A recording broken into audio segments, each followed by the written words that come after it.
Bonjour à tous et à toutes, chers adhérents de BHC. Nous avons à Purim deux mitzvot principales qui sont Matanot laEvionim et Mishloach Manot Ish leRe'ehu.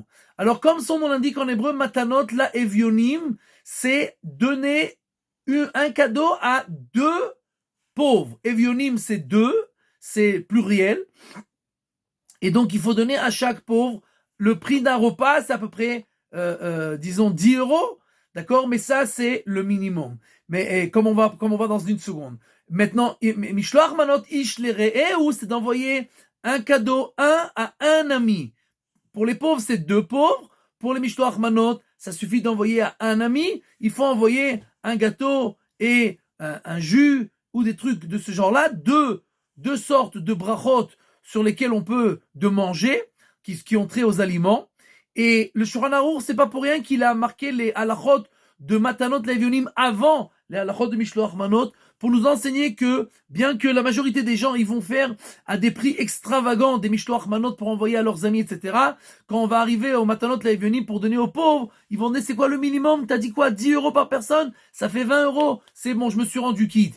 Et ça, c'est une terrible erreur, puisque le Rambam nous dit que l'essentiel de la mitzvah, c'est de rendre joyeux nos frères qui n'ont pas, plus que ceux qui ont déjà, tous nos amis, nos voisins, notre famille, qui de toutes les façons ont tout ce qu'ils ont besoin.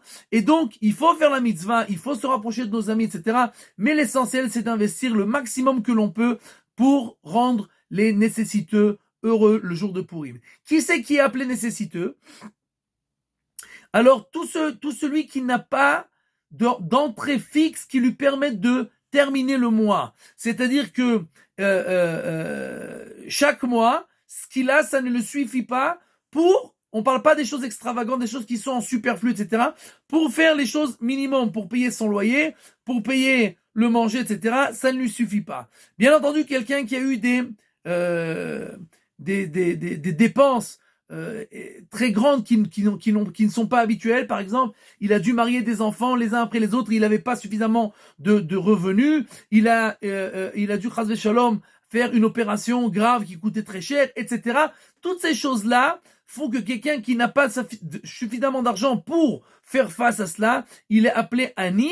On ne peut pas donner à un homme et une femme qui sont mariés deux matanot puisqu'ils sont considérés comme une seule personne. Mais si par exemple un père, il vit de lui-même et ses enfants, ils vivent par eux-mêmes et les deux, ils sont pauvres, alors on peut se rendre quitte d'un père et un fils si les deux, ils en ont besoin. Quoi qu'il en soit, l'essentiel de la mitzvah, nous le répétons, c'est de faire en sorte que tous nos frères soient joyeux le jour de Purim. Et ces deux mitzvot-là, il faut les faire avant la Seouda, avant le festin, pour que nous ne soyons pas les seuls qui prennent du plaisir ce jour-là, mais tous nos frères et tous ceux qui ont le besoin, eux aussi, puissent prendre du plaisir ce jour-là, grâce à nous, et cela nous sera un grand mérite pour la mitzvah.